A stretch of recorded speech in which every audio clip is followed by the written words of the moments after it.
У нас же сегодня событие. Первая девушка. А, да. Алена Миронова, да? Да. Здравствуйте. Зайдем? Вот, конечно, вот это... Здравствуйте. Здравствуйте. Вы командир, да? Я машинист электропоезда моторо-вагонного депо Дема Миронова Алена Анатольевна. Очень приятно.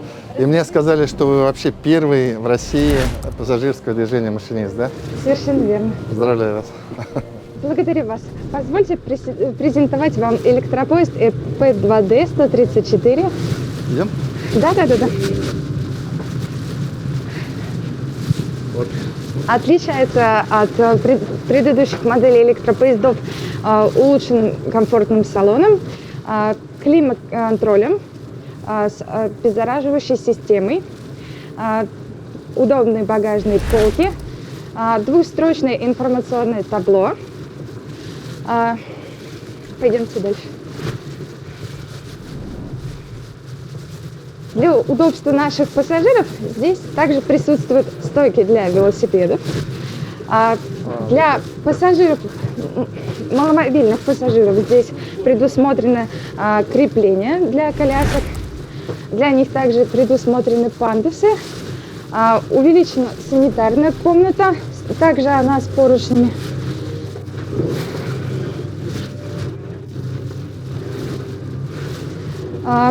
Пойдемте дальше в кабину управления.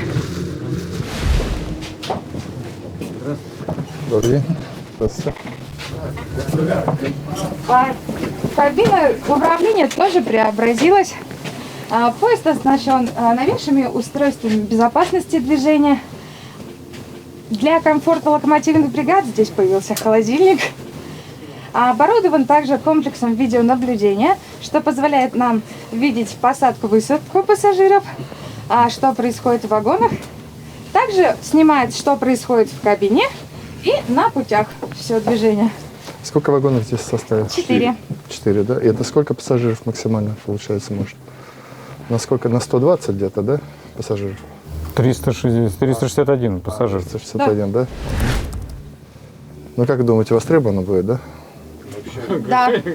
Поезд замечательный. С учетом графика движения, расписания, то 6 остановок в пути следования, конечно, он будет востребован. И плюс дорога еще дала скорость, поэтому, конечно. Это Андрей Олегович Гирич, заместитель центральной дирекции моторвагонного подвижного состава. У нас вот какая интересная структура пассажиров здесь будет? Ну, трудовая миграция, наверное, будет. Так, студенты будут ездить, потому что я так понял, вот то, что Уфа, Оренбург, там очень много студентов. Уфа, Кумертау очень много студентов и учащихся по колледжу. Здесь, наверное, примерно та же самая Да, будет. конечно, большой плюс еще то, что взаимодействие с дорогой, с билетной компанией, что как бы коллеги продают уже фиксированные билеты, то есть заранее знают продажи, как бы билеты продаются местами. И у нас вот, если не ошибаюсь, там в учебное время для студентов скидка 50%, да? Да. Так это да, так, Нет. да, так мне сказали. Есть такие, Да, есть. для студентов это скидка все-таки это, ну там ребятам там раз-два месяца, чтобы смотаться на этом. А есть перспектива сокращения продолжительности? Ну, то есть побыстрее ездить. Давайте мы запустим, посмотрим, насколько оно усвоится. Вот вы сейчас будете идти 2 часа 58 минут, да, получается, будете идти? 2,50. Туда прибываете, потом что? Вы, наверное, отдыхаете, да? Да. Утром уже... Потом отдых локомотивных бригад. Да. Угу. И потом утром сюда. Возвращаемся обратно. Ну да, тут и удобно получается. Оттуда сюда приехал, тут вечернее время, когда надо. В принципе, я говорю, даже на работу ездить можно. Поезда замечательные. Вам удачи. Спасибо. Благодарю вас. Спасибо.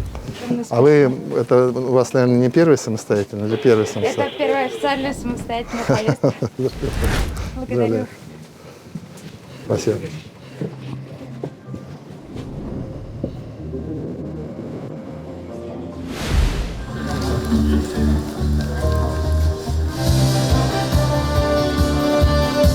Добрый день, дорогие друзья, уважаемые гости и пассажиры. Сегодня у нас поистине два знаковых события.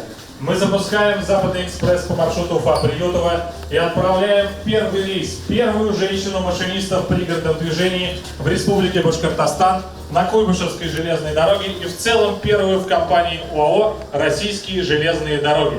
Слово имеет глава Республики Башкортостан Ради Фаридович Кабиров.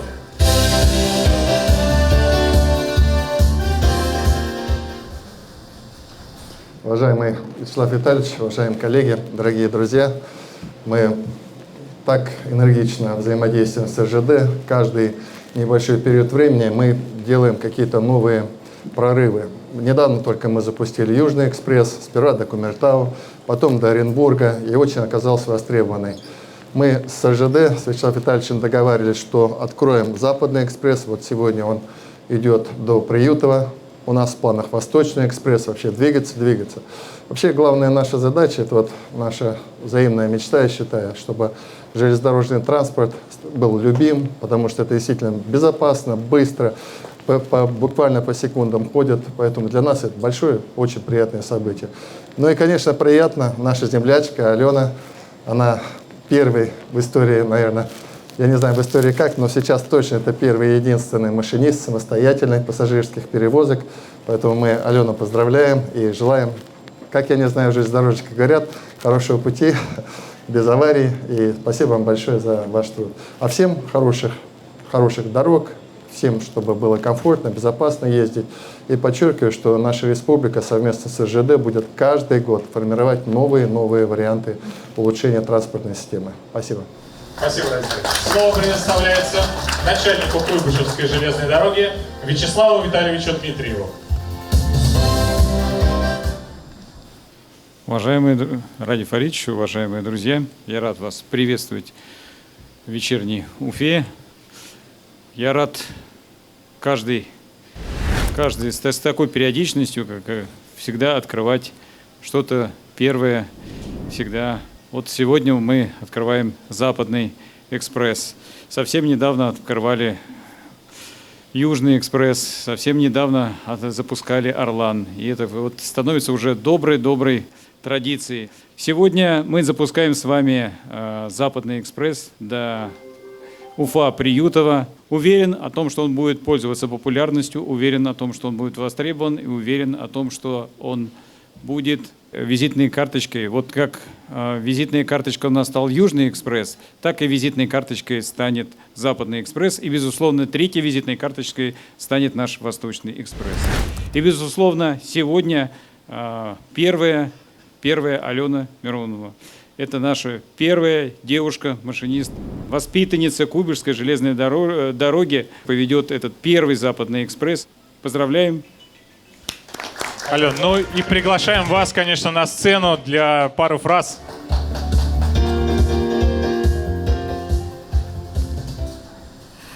Большое спасибо вам, Ради Фаридович. Большое спасибо вам, Вячеслав Дмитриевич. Благодарю вообще всех, кто поддерживал меня, мое начальство, моих машиниста-инструктора, моего машиниста, мой преподавательский состав. Для меня это сегодня такая огромная честь быть первой. Я, наверное, испытываю сродни чувства Валентины Терешковой. Это так волнительно, сложно передать. Но я надеюсь, я уверена в том, что я оправдаю все надежды, возложенные на меня. Благодарю вас еще раз. Огромное спасибо. И, как говорил Юрий Гагарин, поехали. Аплодисменты. Ну и по традиции цветы и подарки нашей первой женщине.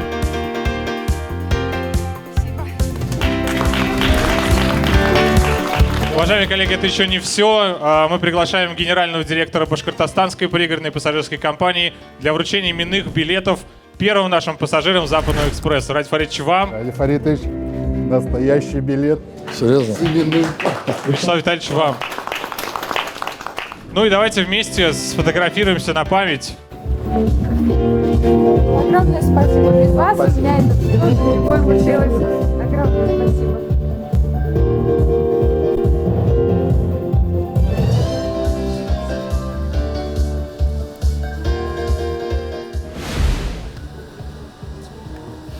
сюда отработали, ну, автобусы заезжают, все нормально, да? То есть, вот, я имею в виду, Башкортранс, все нормально. Отсюда Здесь, да, безусловно. все нормально, здесь, да? да, То есть, приезжают, забирают. ну, чтобы человек приехал, спокойно У уехал. нас единственное, мы сейчас проводим опрос среди пассажиров. Мы в среднем 300-400 человек привозим со стороны Оренбурга в воскресенье вечером. Когда такая масса людей выходит, и, понятно, автобусов, Вот я об трамваев этом и не говорю, хватает. да. Мы сейчас заканчиваем опрос, чтобы люди высказались, в какой район города они едут. Сюда усилить в воскресенье, когда идет вечерний, 300 человек с Оренбурга, говорят, надо понять, куда их отвозить. То есть сюда, ну, условно, вдруг они все хотят на проспект Октября, значит, дать тот маршрут, который идет, увеличить состав, чтобы они здесь не толпились. Понял? А вот тоже еще, чтобы на месте Белебеевский глава смотрел, чтобы у него с Белебея приходил автобус с Приютова, потому что в основном там поток Белебей Мы дает. направили обращение то есть отработали, да? с просьбой, что именно Коксакова, там, чтобы он подводил непосредственно Коксакова ближе. Именно Коксакова. Там буквально ехать 12-13 минут, и мы понимаем о том, что мы сравнивали, даже человеку сесть с Белебея, дольше ехать на автобусе, если он потратит 15 минут на автобусе в Оксаково, пересядет на нее, и через 2 часа он будет здесь уже в Уфе. А тем более, если мы говорим про студентов, да, для них 50% скидка установлена, им экономически выгодно здесь. То есть мы как раз должны в синхронизации мультимодальные эти перевозки формировать. Наш рейс выполняется по маршруту Уфа-Приютово. Обращаем ваше внимание, что туалеты расположены в головных вагонах поезда. Желаем вам приятной поездки.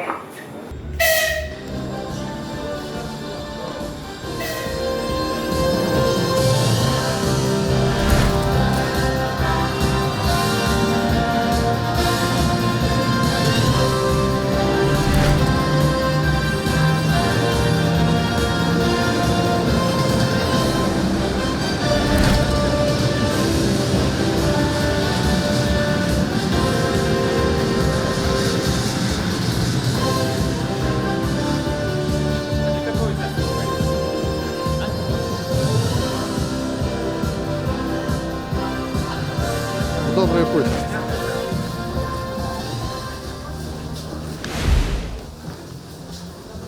Ну что, добрый путь? Да. Западный Да, экспресс? Очень радуюсь, потому что я говорю, что мы вот все усилия бросаем. Вот сейчас время мобильное очень, люди передвигаются много. Мы должны создавать им самые разные возможности, в зависимости от наличия денег, в зависимости от задач, которые ставят, чтобы люди могли автомобильные, воздушные. Вот сегодня мы заслушали воздушные наши успехи. Сейчас вот железнодорожные. Очень рада, что с АЖД вот так взаимодействуем. И очень динамично. Вот все, что говорится, все делается по часам, вовремя. Сегодня день очень хороший. А в сторону Белорецка, Радиф Ильич? А это вот, ну, конечно, если получится, вот мы сегодня на совещании обсуждали, конечно, хотелось в 2022 году реализовать и Восточный экспресс, если получится. Ну, я думаю, что все получится. Спасибо.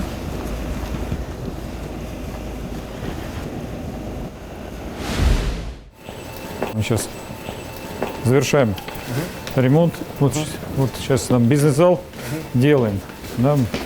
Когда вы его запустите? Мы его планируем запускать в первой декаде марта, завершающей стадии. Да. Приглашайте это.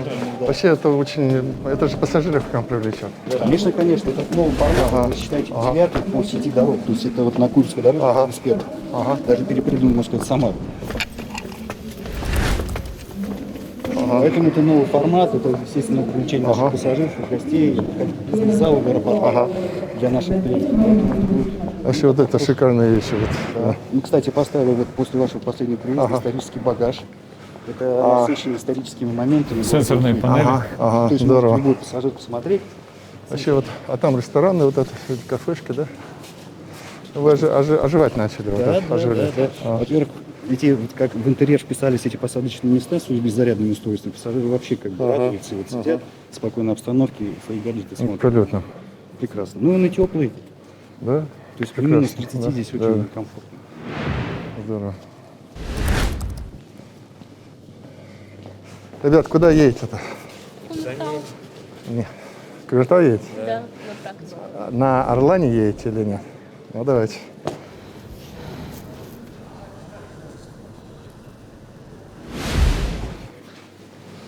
Уважаемый Вячеслав Витальевич, уважаемые коллеги, я очень рад вас снова встретить здесь. И Наше сотрудничество на самом деле в таком хорошей фазе своего развития находится. Я, вы знаете, вот посмотрел данные по перевозкам, данные по нашей железной дороге. Они, на мой взгляд, впечатляют. Я не знаю, как оценить руководство РЖД, но, на мой взгляд, мне важен был что, конечно, показатель. Это пассажирские перевозки. Мы посмотрели, за последние 7-8 лет такого роста пассажирских перевозок мы не фиксировали. Наверное, это неспроста. Это вот совокупность наших действий, то, что мы с вами вместе делаем. И хорошие сервисы предоставляем, и новые, соответственно, составы идут, и новые маршруты дают себя знать. Очень популярным становится маршрут Уфа-Оренбург. Мы его развиваем, и мне кажется, он имеет еще потенциал для развития. Мы так красиво их назвали. Южный экспресс, Западный экспресс. Впереди ждет, мы очень ждем, что будет Восточный экспресс. Он тоже очень востребованный. Поэтому, безусловно, это сказывается. То есть люди голосуют ногами. То, что называется, рост количества людей, которые ездят железнодорожным транспортом, для нас очень важен. Мы со своей стороны, конечно, для нас важнейший проект, и для вас, наверное, и для меня, это, конечно, наша мечта. Проект непростой, это Уфимское железнодорожное кольцо, как мы его называем. Я полагаю, сегодня какие-то нюансы мы давайте вместе обсудим об этом. И надо здесь вместе двигаться. Мы, тем не менее, не ждем полной реализации. Мы сейчас начали потихонечку работу. Вот на данный момент коллеги из города Уфы нас услышали о том, что надо параллельно готовить транспортно-пересадочные узлы. Вот потихонечку они это начали в условиях, там, может быть, не таких серьезных финансовых вложений, но мне кажется, мы это движение начали, что очень хорошо, безусловно. Безусловно, что мы ждем замены составов. Надеюсь, он регулярно происходит. Это тоже людям приятно ездить. Сейчас появляются очень современные, конечно, составы. Безусловно, наша общая беда и работа общая – это железнодорожные переезды. Здесь мы в рамках наших соглашений действуем, поэтому, если какие-то вопросы есть, готовы тоже обсудить. Но в целом я хотел вновь сказать, что мы очень рады нашему сотрудничеству, очень эффективному, очень полезному. И самое главное, подчеркиваю, наше сотрудничество, оно проявляется в том, что люди голосуют за нас и поддерживают нас. Спасибо. Спасибо за оценку, Ради Фаридович. Республика Башкортостан для нас является приоритетным партнером в нашей работе для Куйбышевской железной дороги. Мы взаимовыгодное сотрудничество, находится положительное отражение как в развитии промышленности республики, так и в пассажирской сфере. Хочу поблагодарить вас, уважаемый Ради Фаридович, за внимательное отношение и поддержку железнодорожной отрасли. Сегодня предлагаю подвести совместные итоги на территории региона за прошлый год и сформировать планы и этапы достижения взаимовыгодного приемлемого результата на предстоящий год. Все линии имеют положительную динамику и положительный тренд. Остановлюсь. Погрузка превысила 22,3 миллиона тонн и увеличилась к прошлому году на 4,2%. Основную долю ее составляют нефть и нефтепродукты. Количество отправленных пассажиров в пригородном сообщении составило 3 миллиона пассажиров и увеличилось на 10%. Налоговые платежи в республиканские местные бюджеты 1,6 миллиарда рублей, увеличение на 15%. По итогам 2021 года закуплено продукции на сумму 14,3 миллиарда рублей. На прошлом совещании, когда мы с вами встречались прямо вот здесь, вы ставили задачу, давайте посмотрим, что мы можем закупать на территории республики. И эту задачу мы выполнили и увеличили закупку на территории республики на 20%. И закупка составила 14,3 миллиарда рублей. Безусловно, мы занимаемся увеличением среднемесячной заработной платы наших работников. И рост заработной платы на территории республики составил почти 9%, 8,9%. Следующий блок – это пассажирский. За 2021 год количество отправленных пассажиров составило почти 3,7 миллионов пассажиров. В пригородном сообщении по итогам 2021 года пассажирооборот составил 141 миллионов пассажирокилометров, что является максимальным значением за последние 7 лет. Такого роста удалось достичь за счет назначения нового пригородного поезда Уфа-Кумертау-Оренбург.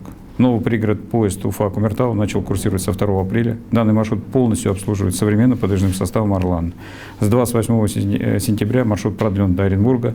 С начала курсирования перевезено более 115 тысяч пассажиров. Здесь приоритетные направления нашего развития пригородных перевозок. Приоритетными мы считаем это замена подвижного состава ИП-2Д который мы сегодня запускаем на маршрут «Ласточка», Уфа-Приютово, Западный экспресс, что позволит привлечь дополнительный пассажиропоток в размере 50 тысяч человек в год. Это будет действительно первая «Ласточка» в Башкирском регионе, и мы планируем ее уже запустить в этом году. У нее скоростные качества. 160 километров в час у нее позволяет развивать скорость, и P2D позволяет развивать 120 километров в час. Это один из приоритетных, и мы в текущем году ставим себе задачу запустить «Ласточку», первую «Ласточку» в Башкирии. Ну, это такая наша амбициозная задача, и уверен, что мы с ней справимся. С учетом того, что будет курсировать «Ласточка» на постоянном и на переменном токе, мы сможем запустить ее по маршруту Уфа-Айгир, а также в перспективе организовать курсирование электропоездов «Ласточка» по маршруту Уфа-Магнитогорск-Сибай. То есть это вот тоже наш Восточный экспресс, о котором вы сейчас сказали. Ожидаемый пассажиропоток составит порядка 180 тысяч человек. То есть мы последовательно идем в направлении. Светович, Восточный экспресс, какие горизонты временные? Мы в текущем году планируем «Ласточку» запустить на на Западном экспрессе. По выходным мы планируем запустить на Восточном экспрессе. Это по выходным, пока до Белорецка, дальше до Магнитогорска. Но вот Сибай там у нас уже нету контактного провода. Там у нас будет такой смешанный маршрут. Там придется еще подтягивать теплотягу, такой комбинированный маршрут делать. Горизонт, давайте мы подумаем, хотелось бы в этом году запустить. Давайте амбициозную задачу поставим. Было бы здорово. Мы за быстрое решение. Да.